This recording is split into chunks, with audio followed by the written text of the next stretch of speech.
mbokki internet yi ngir ngeen di man di jot vidéo yi bàyyeekoo fii ci Morolan TV dangay bës fii ñu bind s'abonner boo noppee teg ci cloche bi. Morolan TV, la chaîne de toute l'actualité nationale et internationale en temps réel. Dubo ajeni finali tournoi ASC Yakou Ciss wote président Mor Mbengue ancien président ASC Yakou Ciss bono waro baxata waaw mais ren waɗoɗa ma waɗo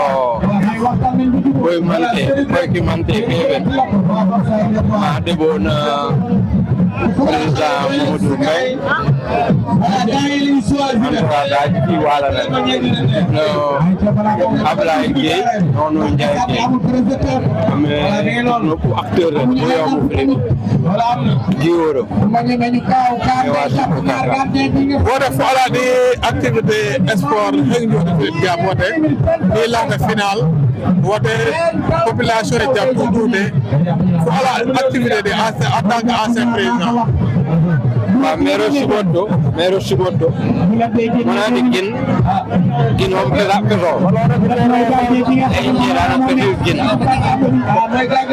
dana ta ko kati kolon to mo bati won to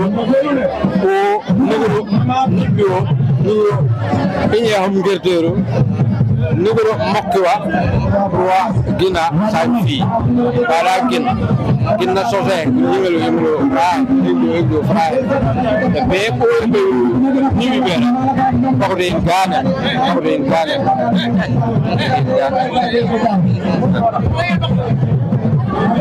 mais comme merci ana yana ba encouragement pour encourager bon encourage bu baax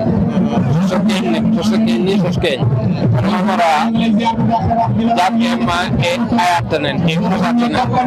c'est wona jiwdi manen e département fo ot asara wona tu e ku koy nana ku koy nga xamne degoy fet degu jam génération bu ne ena di jeune bi nga xamne wote ko yaakaar do fe jam da relever kay ne parce que ni ne keñ hele bidi kon wote juloju konda ma am be ay lu ne ay lu japp ay lu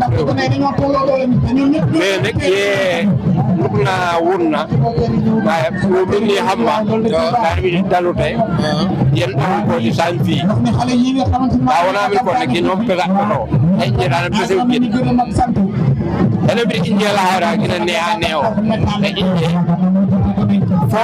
wala bu len ditu signé ko jindo ko tuyo ko batti fagina ko batti faanda fi ko ni dira inje ko bon ko ele nak de gina dal ne ñak président bo na gërëm lu baax ba ren bu ci bir ko aron ci mon kaka mais ci mi ko c'est le even mais c'est encore une fois pour ni waaw ma leen di delo ñu di leen gërëm di leen sant tay japp wata na mobilisation bo xamné sport mo de yow nga nek ancien sportif tay lan ngay gisee activité bi nga xamné tay ji ASC Yakou Ciss organiser tournoi tay le final bi non content rek ndax lu melni yombul xam nga ñun ñi nga xam ne comme ni nga waxee nga di ancien sportif la ancien sax joueur la kon donc su mu ñëwee ci lu mel nii damay ñëw ak gaieté de cœur daf may jox ay souvenir ndax terrain bii nii mënu ma wax ni def naa ci lu bari waaye am na lu ma ci def moo tax saa yu ma ñëwee rek daf may delloo démb te li tax ñu tracé terrain bi sport a tax ñaareel bi aussi sport bi discipline bi ñu wax football ci la bokk kon suñ ko organisé ba yegg final te da ngeen ni final c'est la fête du football kon donc képp ku bëgg a football képp ku bëgg a jaar képp ku bëgg sport bi avancé dafa war a teew man mii dama jóge Dakar président bi maa ngi koy nuyu de passage Modou président Modou Mbaye